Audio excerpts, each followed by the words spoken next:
en torno a un tema general que podríamos designar como el de la sabiduría cristiana. Digo este nombre con el objeto de dar una cierta unidad a todas estas conversaciones que se desarrollarán acá en los días sábados. Y la pregunta que nos asalta, en primer lugar, es esta: si existe una sabiduría cristiana. ¿Y en qué sentido podemos hablar de una sabiduría que lleve este adjetivo de cristiana y que este adjetivo sea denotativo de algo efectivamente real? Si nosotros nos quisiéramos hacer una comparación que nos permitiera aclarar un poco más el sentido de la pregunta, haríamos una pregunta un poco absurda: ¿existe una botánica cristiana? Indudablemente no existe una botánica a quien corresponda aplicarle esa designación, ese adjetivo de cristiano, porque el hecho cristiano, como revelación de una sabiduría superior, no ha dicho nada, por lo menos, que afecte a la botánica y en torno a la constitución misma de las plantas o de la vida vegetativa. La pregunta entonces ahora se torna un poco más difícil de responder. Y frente a esta pregunta hay dos actitudes que son fundamentalmente contrarias. Está la actitud racionalista, que niega la posibilidad de que exista una sabiduría cristiana. Y ellos dirían simplemente lo siguiente: lo cristiano no añade absolutamente nada a lo que uno puede saber científicamente del universo. El hecho del cristianismo no modifica la estructura del universo tal como puede ser conocida por nuestra razón. Y en cierto modo el cristianismo más bien se trata de un centón de conocimientos más o menos folclóricos que no añaden absolutamente nada a lo que la razón puede conocer. Esta es una respuesta taxativa, terminante, que aparentemente no hay objeción que la levante. Sin embargo, existen pensadores cristianos, existe un conocimiento cristiano, existe un saber propio del cristianismo que indudablemente tendrá que formular sus posibilidades mediante un discurso inteligente, mediante una argumentación que permita comprender en qué una sabiduría o un conocimiento puede ser efectivamente cristiano. En primer lugar, hablemos del conocimiento en general, porque sucede lo siguiente: no todos los cristianos, ni todos los hombres conocen. Y sin embargo, el conocimiento es lo que distingue al hombre del animal. Y lo que en alguna medida lo constituye en hombre, lo hace ser hombre. Y es el conocimiento, este ordenamiento, esta orientación de una facultad propia del hombre, de su facultad específica, en orden a saber la verdad, en orden a Dios, lo que lo coloca especialmente en esta posición en el mundo que el hombre tiene. Y sin embargo, con la misma precisión con que decimos esto, podemos decir también que los hombres en general viven sin saber, que tienen un conocimiento y que ese conocimiento es lo que da orientación a su existencia. En ciertas oportunidades, hablando con gente que tiene una determinada posición frente a la cuestión religiosa, se me decía, por ejemplo, hay muchísimos hombres que ignoran completamente la religión, lo cual es cierto y verdad, pero se olvidan de una cosa, que si bien individualmente muchos hombres ignoran lo que es la religión, y muchos hombres ignoran lo que es la medicina, Y muchos hombres ignoran lo que es la ingeniería o lo que es el derecho, o lo que es el análisis matemático, o lo que es cualquier otra disciplina del saber, un poco difícil de acceder a la masa como tal. Sin embargo, la sociedad la conoce y la cultiva. Y el hombre es un ser social por naturaleza. Aquello que corresponde al hombre puede no corresponder a este o a aquel individuo, pero está en la sociedad. Y la sociedad se organiza y se estructura de tal modo de que esos saberes que la sociedad cultiva, que la sociedad prohija, que la sociedad en cierto modo atiende, son saberes que se difunden en el contexto social y que por lo tanto todos en alguna medida participan de ese saber y mantienen con ese saber un cambio efectivo de realidades. Mantienen con ese saber un cambio, un intercambio que los hace vivir en un nivel más alto que aquel que podrían haber alcanzado en una sociedad que no cultivara tales o cuales saberes. Aquí tenemos que entrar nosotros en un problema que es difícil de resolver, que es el problema de la autoridad. ¿Por qué viene el problema de la autoridad a la raíz del conocimiento? Porque es indudable que la autoridad se da fundamentalmente como conocimiento. Fíjense que en ese sentido nuestra lengua es clara y terminante. En español no se puede hablar de la autoridad de una máquina, no se puede hablar de la autoridad de un caballo, no se puede hablar de la autoridad de una avalancha, aunque se puede hablar del poder de una máquina, del poder de un caballo, del poder de una avalancha. Sin embargo, en español se hace una clara distinción. La autoridad es una cosa, el poder es otra. El poder es una capacidad para realizar determinada acción.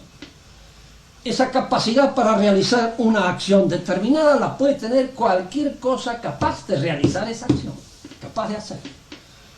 Una avalancha puede destruir un pueblo y tiene el poder para destruirlo. Pero no se habla en buen español, jamás, de la autoridad confundiéndola con poder. Solamente en esta jerga un poco chabacana y absurda con que habla el periodismo actual entre nosotros. Cuando se habla de autoritarismo, o cuando se habla de gobiernos autoritarios, o cuando se emplea el término autoridad sin tener absolutamente ninguna responsabilidad, ni gramatical, para poder responder a lo que se está diciendo. La palabra autoridad supone autor. Y la palabra autor supone creador. De manera que es un término que está estrechamente enlazado con la inteligencia y con el conocimiento. Las autoridades en una sociedad son autoridades en tanto conocen de una forma más o menos egregia o sobresaliente aquello otro que los demás conocen deficientemente o de una forma pura y exclusivamente participial, porque participan del conocimiento de la autoridad. Y aquí una cosa que conviene reflexionar. La sociedad es un orden de autoridades. Estas autoridades poseen conocimiento. Conocimiento que hacen partícipes a todos los demás miembros de la sociedad. En la medida en que haya en los miembros de esa sociedad una potencia obediencial, capaz de percibir el flujo, la influencia de la autoridad y de participar activa y vivamente de esa autoridad. Es muy común entre nosotros oponer la autoridad a la libertad, como si fueran dos cosas opuestas, que se dan en dominios contradictorios. La autoridad impide la libertad, o la libertad pasa sobre la autoridad. Es indudable que estas nociones necesitan una aclaración. Y en la clase de hoy, para no ser demasiado abusivo, nos limitaremos a hacer la aclaración de estas dos nociones y ver cómo se compaginan la una con la otra. La palabra libertad en un sentido lato es una palabra analógica. Se da de manera análoga. Y en este mismo sentido lato, no muy preciso, conjuga siempre con el concepto de naturaleza. La libertad está relacionada con una actividad a la que llamamos natural de un ser. Y podemos hablar en buen castellano de un pájaro en libertad, de una fiera en libertad, de una planta en libertad. Porque una planta tal vez sometida a una opresión determinada por un ambiente contrario al desarrollo pleno, afectivo, de aquella plenitud que le corresponde naturalmente, es una planta que sufre una degradación, que sufre en cierto modo una cierta frustración en algunos de los aspectos de su desarrollo. No es libre. Cuando nosotros hablamos de libertad y nos referimos ya más estrictamente al hombre, relacionamos la libertad con la naturaleza del hombre. Fíjense que este término naturaleza humana no es fácil de manejar. Y en el sentido así vulgar, se maneja muchas veces de una manera equívoca, que da lugar y se presta a malas interpretaciones. Así decimos que una persona es muy natural porque es grosera, o es barranca,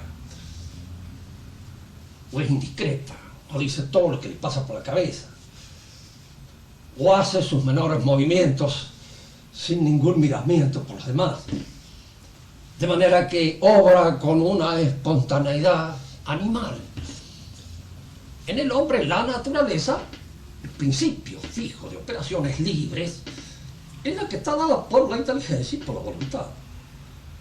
Lo natural en el hombre no es dar una expansión libre a sus apetitos, a sus deseos inferiores, sino es precisamente lo natural someter esos deseos, someter esas pasiones al esfuerzo de la inteligencia y de la voluntad para que resulte una obra espiritual. El hombre es natural cuando se impone al movimiento inmediato, espontáneo, salvaje, de eso que nosotros solemos llamar con cierta impertinencia la naturaleza. ¿Es natural en el hombre andar vestido o andar desnudo? Esta es una pregunta que aparentemente podría resolverse diciendo lo natural sería andar desnudo. Pero ¿por qué el hombre necesita andar vestido? Fíjese que a veces no es una cuestión climática, no es una cuestión de frío, que a veces suele hacer un calor que invita a sacarse toda la ropa que uno tiene puesta. No es una razón pura y exclusivamente de carácter fisiológico, es una razón de carácter psicológico. El hombre oculta todo aquello que en alguna manera pertenece a su naturaleza más animal, aquello que pertenece al orden de sus movimientos, de sus deseos, del psiquismo inferior, y presenta, revela, expone a la curiosidad de los demás aquello que en alguna medida traduce su espiritualidad. El rostro y las manos. Las manos no solo para obrar, sino también porque en las manos el hombre se expresa y con el rostro el hombre se expresa y se manifiesta. Entonces, lo natural en él es, en este caso, la aparición del artificio. Fíjese que entre nosotros en el lenguaje común, artificio y naturalidad se oponen. Y nos parece que es lo contrario de la naturalidad el artificio.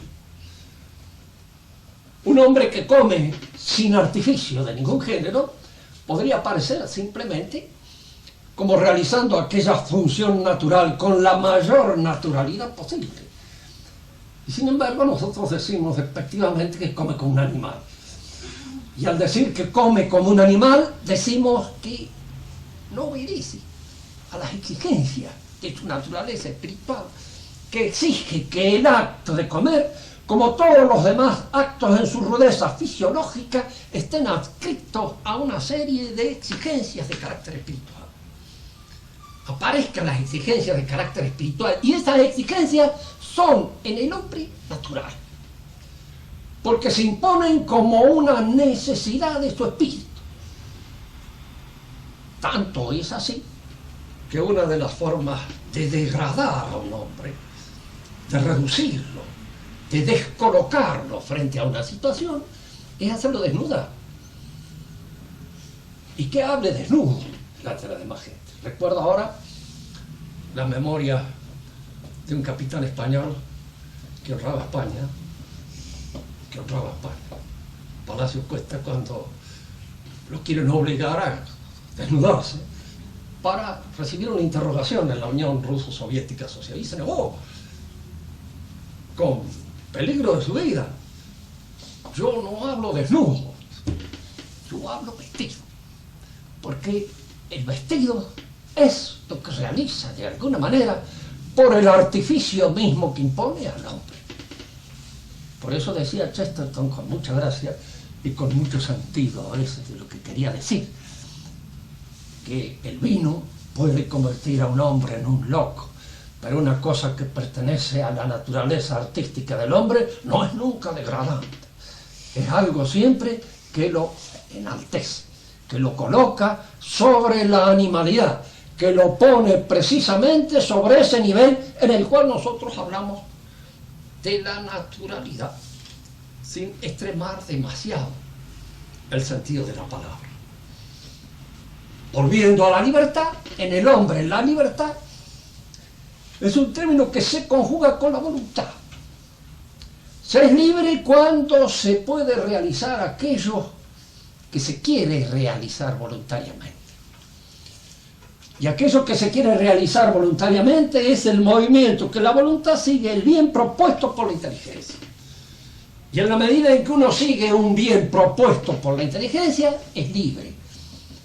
¿Qué es lo que impide ser libre en un momento determinado? O bien, el enceguecimiento de las pasiones que coartan el acto voluntario, que lo impiden, lo frustran, en alguna manera se interponen en él y median contra la libertad, o bien, también, la opresión que uno puede recibir desde afuera, la violencia que puede recibir desde afuera.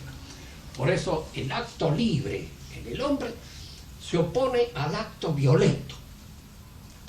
Lo libre es lo contrario de lo violento. Empecemos por establecer bien claramente esto. Y la violencia es aquella que se puede ejercer directamente sobre la voluntad del hombre. Pero aquí es donde tenemos que distinguir dos aspectos que los escolásticos, con esa precisión clara que tenían en el conocimiento de las cosas humanas, los distinguían muy bien. Hay en la voluntad dos actos, dos tipos de actos. Lo que los escolásticos llamaban actos ilícitos, aquellos que surgen de la voluntad, querer. La voluntad quiere. Este es su acto ilícito. Quiere aquel bien que la inteligencia le presenta. Nunca piensen en la voluntad como separada de la inteligencia, o en la inteligencia como separada de la voluntad. Constituyen el espíritu humano. Podemos distinguirlo, pero una cosa es distinguir y otra cosa es separar. Estas son dos cosas inseparables, aunque pueden ser perfectamente distinguibles. La inteligencia es aprehensiva y la voluntad es de alguna manera aquella fuerza de que dispone la inteligencia para realizar su propósito, para realizar aquellos objetivos que ella se dispone. El éxito es el acto de la voluntad, el acto de querer el bien que la inteligencia le propone. Y si nosotros pensamos bien, el acto ilícito no es violable, no es violentable. Los actos violentables son aquellos que los escolásticos llamaban imperados. ¿Cuáles son los actos imperados? Aquellos en que la voluntad obra sobre un miembro, sobre mi mano, al tomar una cosa. Yo indudablemente tomo una cosa, escribo una carta, camino, marcho, corro, etc. Hablo. Todos esos son actos imperados, porque mi voluntad no los puede realizar ella ilícitamente. Tiene que apelar a otros órganos, a otros miembros, con el objeto de producir el acto que desea producir. Y en este sentido son actos imperados. Si nosotros pensamos bien, el acto ilícito no es violentable, pero el acto imperado sí. Puedo hacer hablar a una persona, puedo hacerla escribir, puedo hacerla correr, puedo hacerla caminar, puedo hacerla traicionar, puedo hacer cualquier cosa. Pero es siempre sobre el acto imperado sobre el que la violencia actúa y se coarta así la libertad de las personas. Sobre la voluntad no se puede actuar, pero se puede actuar sobre la inteligencia. Y aquí es donde aparece esa otra forma de la violencia que no tiene aspecto de violencia, que es la seducción. La seducción es el influjo que se ejerce deformadoramente sobre la inteligencia para hacer que la voluntad quiera cosas que no son aquellas que naturalmente debe querer.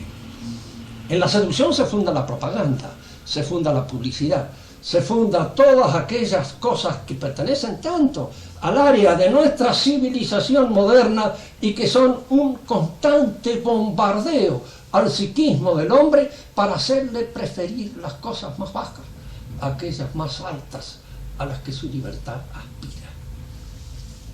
Bien, si la libertad es el acto voluntario y el acto voluntario crece con el desarrollo de la inteligencia, la voluntad en el hombre, cuando nace, está en potencia, en la misma potencialidad virtual con que se encuentra la inteligencia. Aquel sofisma de Rousseau, el cual lo habrán oído repetir muchísimas veces: el hombre nace libre. Él no quiso ni ver nacer a sus propios hijos, porque los metió en la inclusa desde chico, de manera que en realidad no vio cómo se desarrolla un hombre. Hubiera tenido la oportunidad de ver cómo se desarrolla un hombre, hubiera tenido la oportunidad, en primer lugar, de comprender que no nace libre, que aprende a ser libre. ¿Y cómo aprende a ser libre? En el proceso de crecimiento y de desarrollo de su razón y de su voluntad. En la medida en que crece y se desarrolla su voluntad y su razón, aprende la libertad. De manera que la libertad es algo que no se le da al hombre desde el vamos, sino es algo que el hombre adquiere en un proceso de perfeccionamiento. Y aquí es donde nos encontramos con la primera palabra. Y ese proceso de perfeccionamiento supone el encuentro constante, permanente, activo con la autoridad.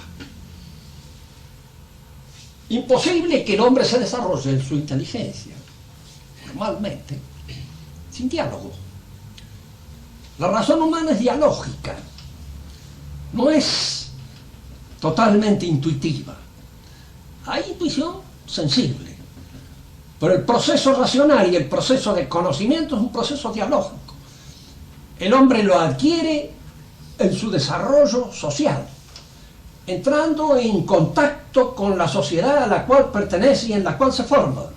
Y este contacto de la sociedad, con la sociedad a la cual pertenece y en la cual se forma, es un contacto sucesivo con las autoridades, con los que saben más, con los que van desarrollando su capacidad por el saber que le transmiten, por el saber que reciben de ellos, por ese saber que va formando nuestro propio saber y que en alguna medida constituye lo que podríamos llamar el proceso a través del cual el hombre logra la plenitud de su realización.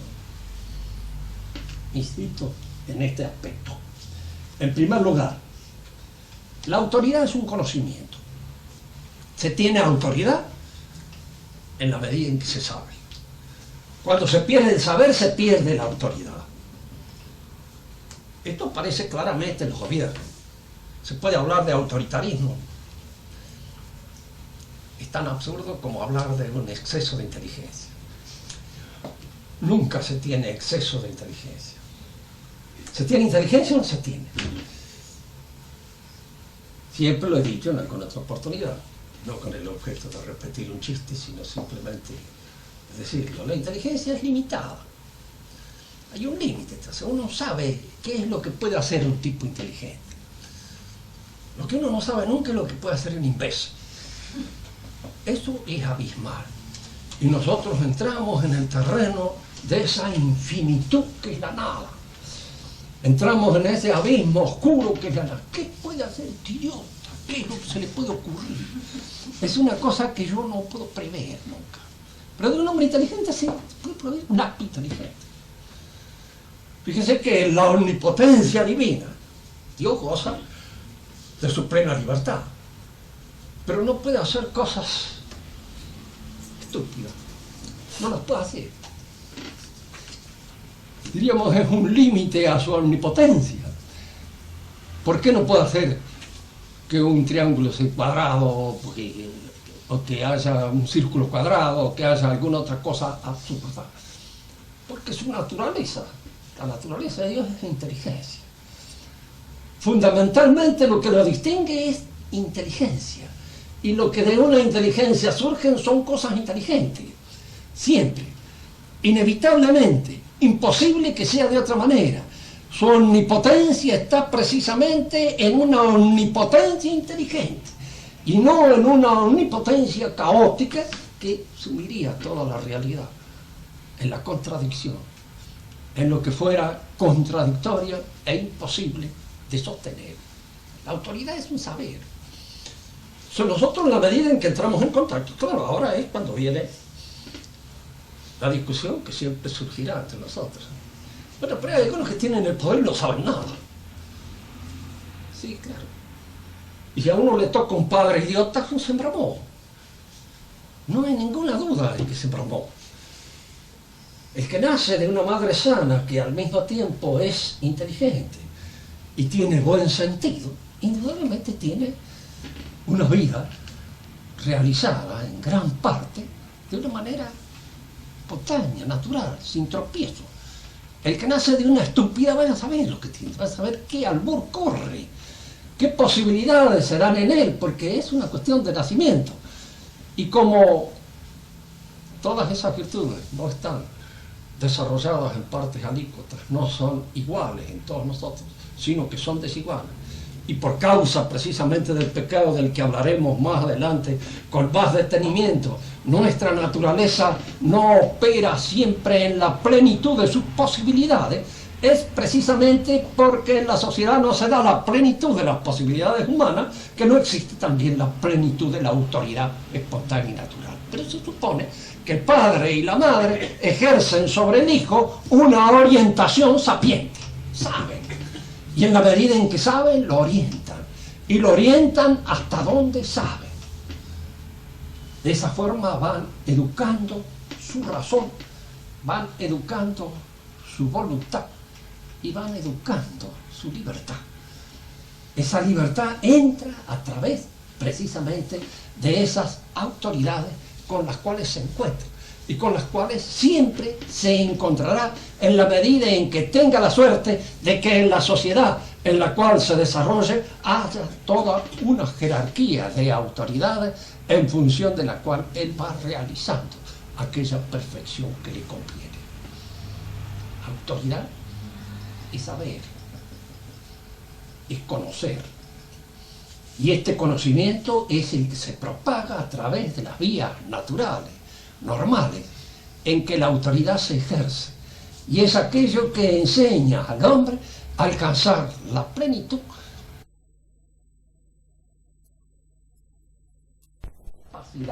y que es diferente en cada uno de nosotros.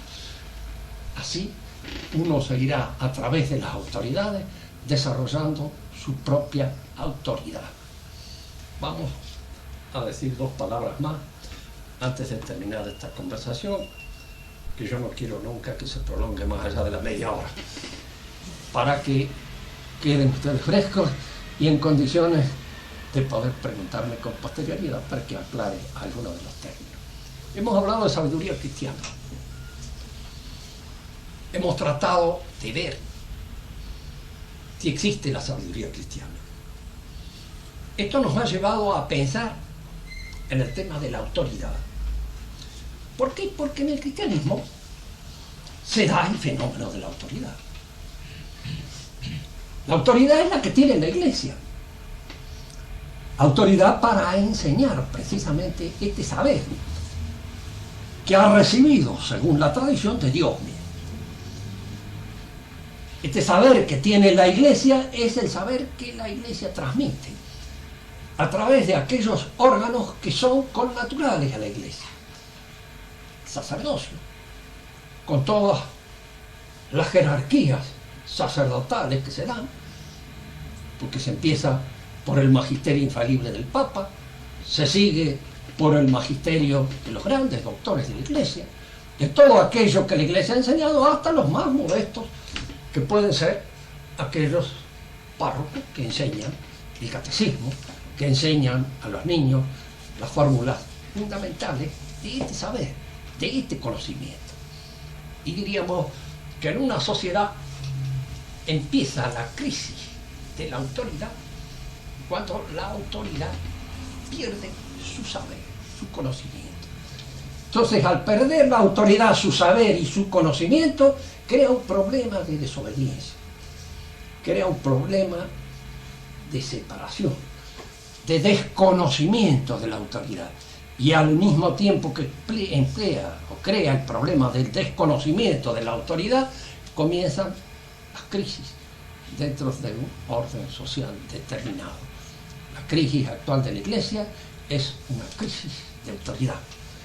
Es una pérdida de autoridad por parte de aquellas jerarquías que deben tenerla en grado máximo, pero que precisamente porque contradicen lo que la Iglesia ha enseñado siempre, muchos de los fieles no pueden seguirla en esas contradicciones.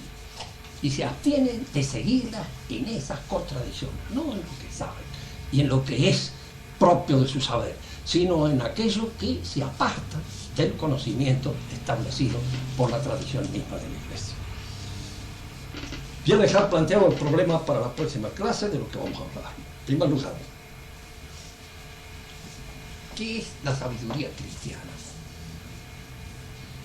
Hemos dicho muy bien que no hay una botánica cristiana, no hay una matemática cristiana, no hay una geología ni una geografía cristiana. Pero podemos decir de la misma manera que no hay una metafísica cristiana, que no hay una antropología cristiana, que no hay una política cristiana y por ende que no hay una ética cristiana en todo el sentido de las dimensiones que tiene esta palabra en el uso escolástico tradicional. Pues aquí es donde nosotros nos encontramos con las fuerzas propias de la sabiduría cristiana. Si Dios ha dicho algo, ha revelado algo acerca de la realidad del mundo, acerca del ser del mundo y del ser mismo de Dios, nosotros podemos asegurar de que hay un conocimiento que el cristianismo aporta acerca de esas dos realidades, el cosmos y Dios, que el hombre naturalmente no estaba en condiciones de conocer. La revelación nos ha dicho también acerca del hombre algo que no es posible llegar a conocerlo desde un punto de vista puramente natural. Primero, que es una naturaleza caída. En segundo lugar, que es una naturaleza rescatada.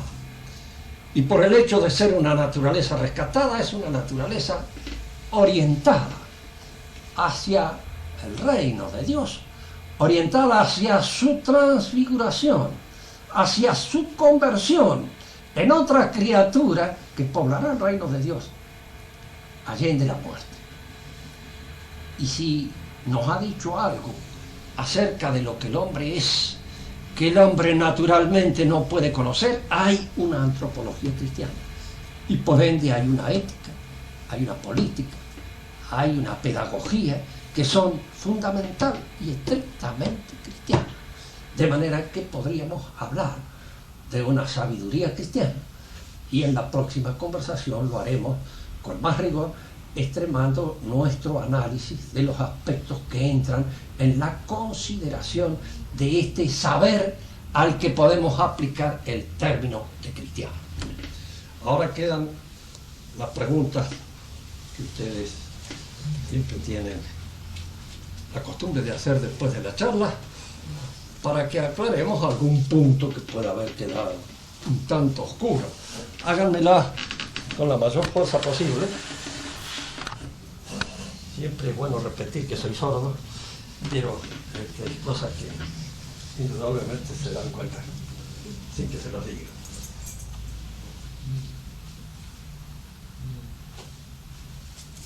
A ver, Carlos, hay que empezar por los más grandes. Yo soy más joven acá. Primero, si toda autoridad tiene que provenir de la inteligencia, y ese es el orden, digamos, racional, ¿qué es lo que pasa con la autoridad? Por ejemplo, una objeción que se puede hacer a la monarquía. Una objeción que se puede hacer a la monarquía, que la autoridad monárquica, por ejemplo la del rey, es hereditaria, y no proviene de la inteligencia del heredero, sino del hecho de que sea hijo del rey. Y entonces eso no contravendría el orden, digamos, natural de que... Lo que proviene por herencia es la dignidad monárquica, no la autoridad.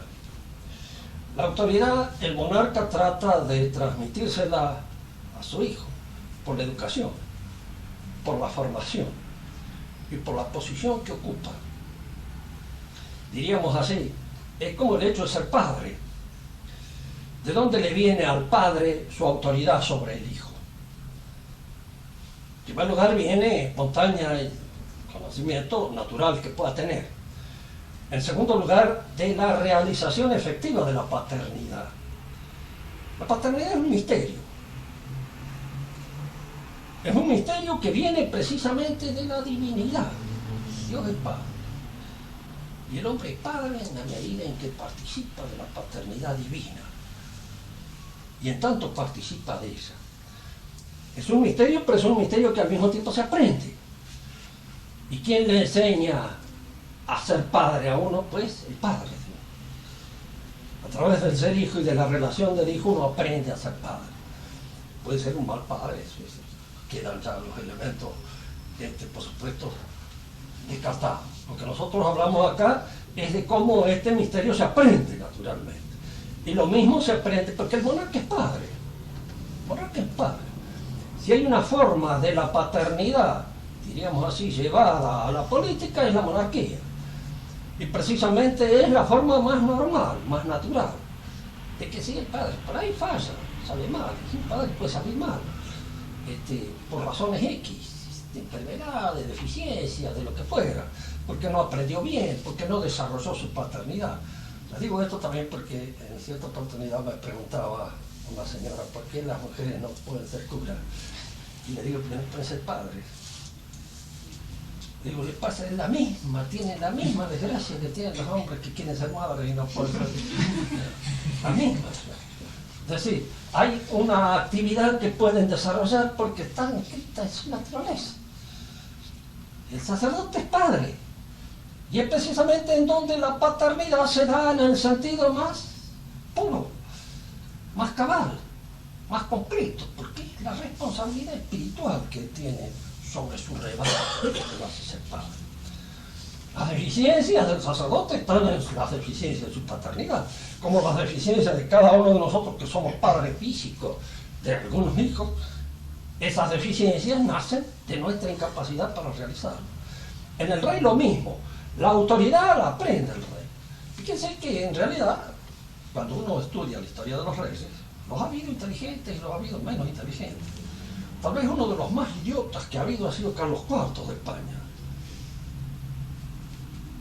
Creo que era ese el nombre del hechizado. Bueno, de cualquier modo tenía una idea de su responsabilidad. Siendo casi un imbécil. Fíjense que era casi imbécil. No lo era del todo, pero le faltaba muy poquito, apenas un 5 para ser un imbécil completo. Y sin embargo, él trató de defender en lo posible su autoridad contra una serie de... Estaba entre la línea opuesta, estaba Luis XIV, había unos otros que conocían muy bien su oficio y sabían tocar, diríamos, todas las habilidades que podía haber en él para que la corona de España fuera a parar en Borbón, como fue a parar efectivamente. Pero él se defendió en todo lo que pudo porque tenía el concepto de que él debía aferrarse a defender aquello que le habían transmitido sus padres. En el caso, por ejemplo, de un rey como Luis XIII, que no era luz de Roma, tenía autoridad. Pero él la autoridad sabía delegarla en el que realmente la tenía, que era Richelieu. De vez en cuando le gustaba pegarle un tironcito para que se acordara de que el rey era él. Pero nada más que de vez en cuanto había que actuar la inteligencia, lo dejaba actuar a él, porque le reconocía la autoridad en él. Y al mismo tiempo reconocía que esta autoridad y esta capacidad iba en beneficio de esta obra que era su reino. Digamos, siempre hay deficiencias en las cosas humanas, porque si alguien me preguntara a mí, dígame cuál es el régimen político más perfecto, no existe. No existe. Y a veces ha sucedido que un bandido se ha apoderado de un país, lo ha gobernado bien. Eso no puede haber sucedido con Rufus, el normando. Y gobernó bien, llegó a ser el duque de Normandía, y lo gobernó relativamente bien dentro de lo que son las cosas humanas. Y hay veces que hay países que hasta han podido gobernarse con la democracia. No creo que haya muchos efectos. Indudablemente, no, claro, no, porque es un régimen fundamentalmente corrompido. Entonces, y de mentira, toda una mentira. En el fondo hay una usurocracia espantosa, y esa es la que gobierna efectivamente. Pero hay algunos que más o menos se mantienen, con una serie de conflictos internos terribles, espantosos, pero que vienen siempre como consecuencia de la anarquía. Pero no hay, el régimen perfecto no existe. Como no existe la salud perfecta, no existe. Todos los regímenes son imperfectos. Pero la autoridad es esa capacidad que el rey ha recibido como conocimiento y que lo ha puesto en contacto con los negocios de su reino desde el comienzo. Porque generalmente recibieron una educación muy buena, con los mejores del reino. A veces se iba la mano porque sucedía de que el hermano del rey, para evitar de que fuera un opositor mañana cuando se desarrollara, etc., lo tiraban a matar y entonces recibía una educación desastrosa, incluso a veces viciosa, incluso a veces lo distorsionaban totalmente para evitar que se convirtiera en un rival del hermano y pusieran en peligro la cosa pública. Pero la autoridad venía del conocimiento, y en la medida en que había conocimiento tenía autoridad. La autoridad no se hereda, no se transmite, no, se adquiere. Y siempre en un proceso de desarrollo. Si ese proceso de desarrollo no puede hacerse o realizarse normalmente, pues indudablemente la autoridad será defectuosa. Lo que se hereda es la dignidad. Y en cierto modo la condición en la cual va a actuar la autoridad, que siempre facilita. Es decir, si usted, qué sé yo, recibió o heredó un campo y se educó en el campo y se acostumbró a manejarlo, es muy probable que usted lo siga manejando bien, porque es una cosa que ha recibido, la ha transmitido por herencia de su padre.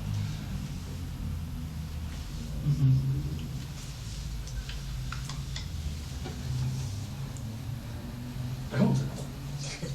Bueno, hay una frase que me dejó pensando, y es en donde denunciaba que la sociedad es un orden de autoridades. ¿Cómo? La sociedad es un orden de autoridades. Sí, Y me quedé pensando en esa frase, en el orden de autoridades. sí. Es en cuanto a ese orden, se limita a la responsabilidad en cuanto al saber acumulado o cómo se estipula, eso es lo que no... No, el orden está establecido. Imagínese, dentro de sociedad, el primero que entra es con los padres. Son las primeras autoridades con las cuales me topo en la vida. Luego vienen los maestros, la educación, los colegios, las instituciones, los profesores, los profesionales, etcétera, etcétera. Todas aquellas autoridades a través de las cuales voy pasando y que voy adquiriendo ese saber que va a ser el mío.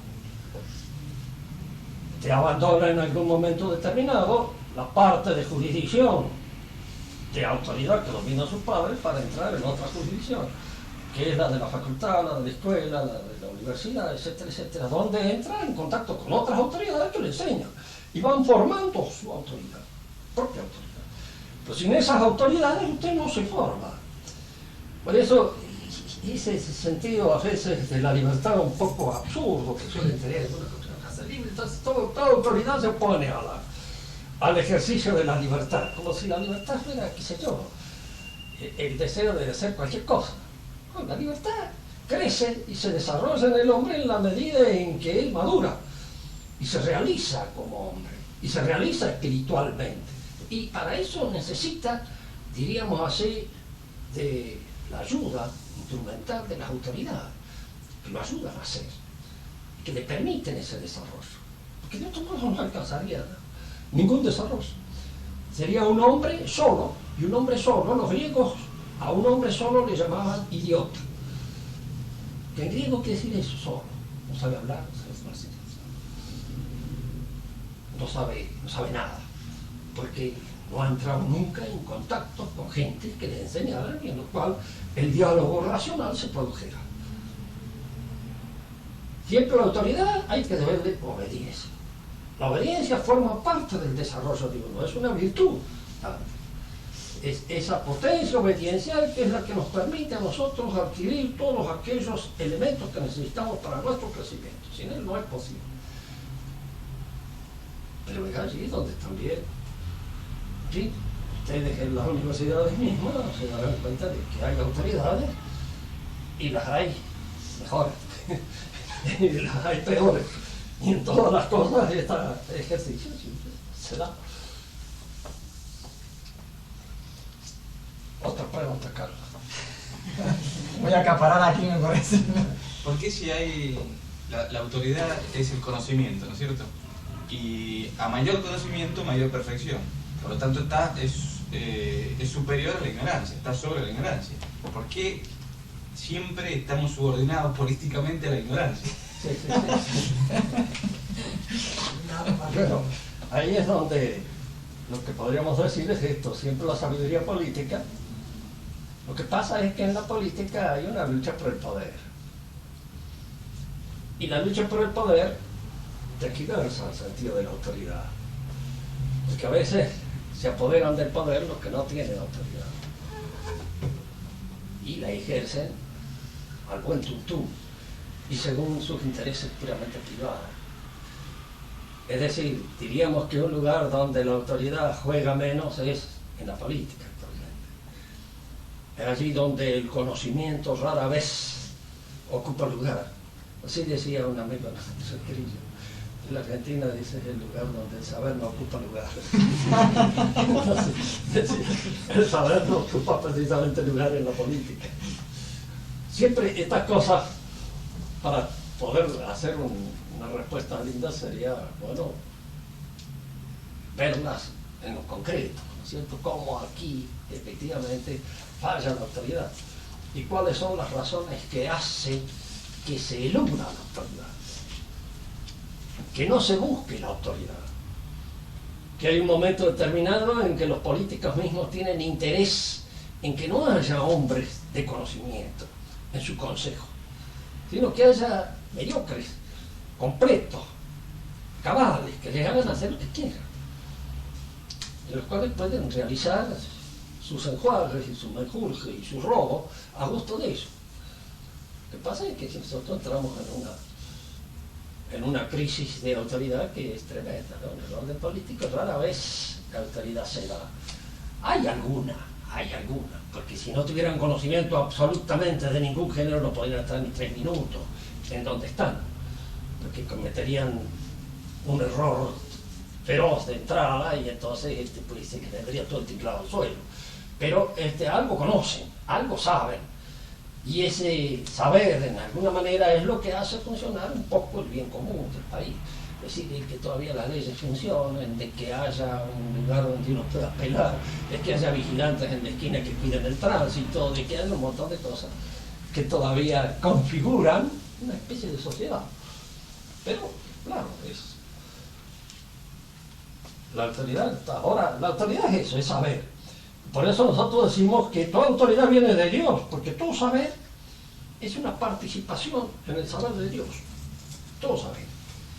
Si Dios ha hecho las cosas, las ha creado y las sostiene con su inteligencia, mi conocimiento es una participación del conocimiento divino. Una participación finita, una participación reducida, pero todo lo que yo puedo adquirir de conocimiento es una mayor o menor participación. De manera que la mayor o menor autoridad que yo tenga en el ejercicio de mis conocimientos es una mayor o menor participación con el conocimiento divino. Por eso viene de Dios. A veces esto se entiende mal, porque la Iglesia enseña toda autoridad viene de Dios. Fulano está, la amén, la autoridad le viene de Dios. ¿Qué significa? Que a fulano tal le viene de Dios, ¿qué elemento elige Dios? Pero es indudable que lo que quiere decir es esto otro. Porque toda autoridad es una participación del saber. Y todo saber es divino. Y no hablamos del saber de de aquel que puede no tenerlo. ¿Con qué, si toda autoridad proviene de Dios y el demonio se opone a la voluntad de Dios? ¿Por qué el demonio se opone? ¿Por qué no reconoce la autoridad de Dios? Es decir, ¿por qué se rebela e impone la revolución en nosotros contra esa autoridad? Que es el signo que marca estos tiempos, es decir, la revolución contra la autoridad. Yo creo que siempre en toda rebeldía hay una envidia y un deseo de ser como aquel que tiene la facultad de mandarme. Yo quiero reemplazarlo, quiero ser como él. El demonio indudablemente quiere ser como él. Ahora usted encuentra la dificultad de decir, bueno, muy bien, pero el demonio tiene un conocimiento.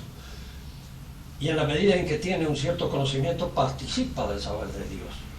Y sí, participa. En forma finita participa del saber de Dios, en la medida en que él tiene un conocimiento y un saber. Un conocimiento y un saber que él desaprovecha, en función precisamente de que quiere ser algo que no es, de que quiere usurpar una autoridad que no tiene, de que quiere poseer una autoridad. Entonces, es como aquel que, el criollo que asesina a la novia, si no sos para mí no vas a ser para nadie. Y entonces deshace la obra del Creador. Opera, diríamos así, destructivamente en la obra de Dios y a través precisamente de todos aquellos canales en los cuales en nosotros se sitia, se asedia a la autoridad, que es nuestra apetencia inferior, la que el demonio conoce mejor y de una manera más completa, más acabada. Hay algunos partícipes de esta sabiduría que los pueden entender mejor. Hay hombres que son, diríamos, son expertos en conocer las debilidades humanas y en explotarlas y en conocerlas para su provecho propio. Lo que los desconcierta a estos hombres es precisamente el fenómeno de la santidad cuando se encuentran frente a él. No saben a qué atenerse. Esto me hace acordar mucho a mí a un amigo, uno de los muchachos, que atendía a un mecánico. El mecánico era honesto, arreglaba los autos, los arreglaba bien. Y este otro le decía, pero ¿por qué los arreglás bien?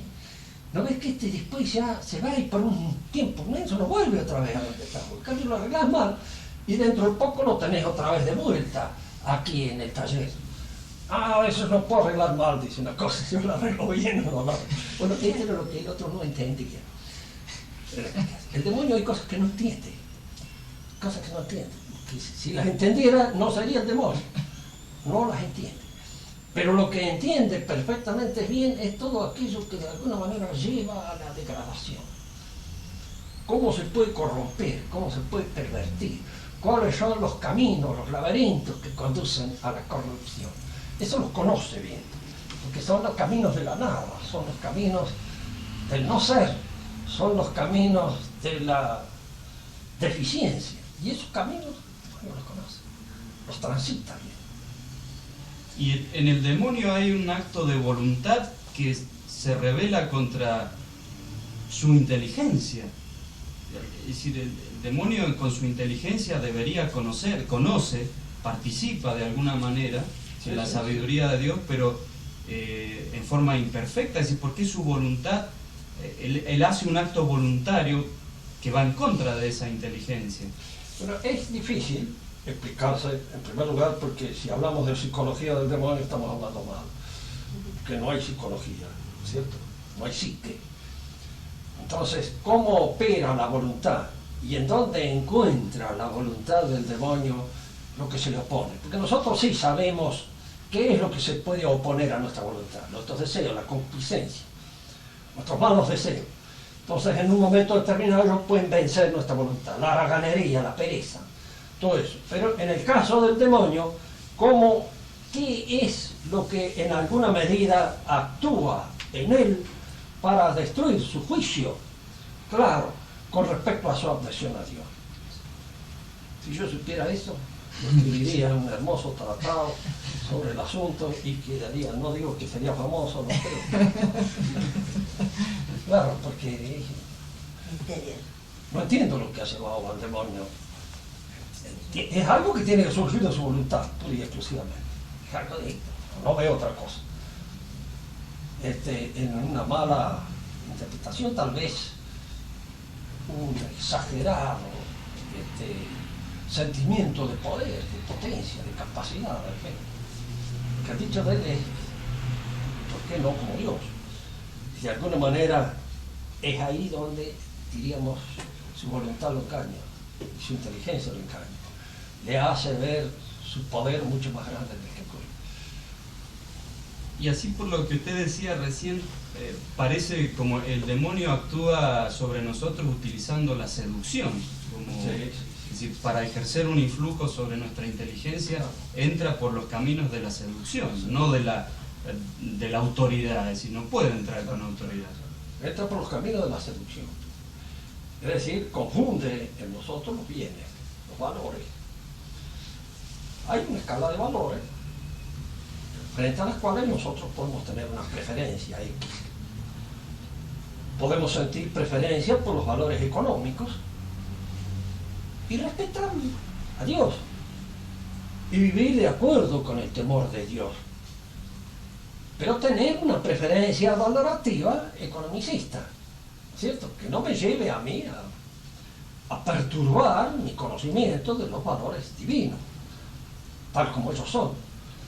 Pero el demonio puede hacerme ver esos valores como últimos, como únicos, y es allí donde yo empiezo a equivocarme. Valoro bien en lo económico, pero exagero un valor, y entonces esa exageración del valor va en detrimento de la jerarquía y de la armonía de los demás valores. Lo que da el sentido de la armonía de los valores es la religión. La religión es lo que me permite a mí ubicar los valores en su tenor valorativo, axiológico, concreto. Es lo que permite decir, mire, lo económico tiene un valor hasta acá, pero hay cosas que están por encima. Lo político es valioso, pero hay cosas que están por encima, y así sucesivamente.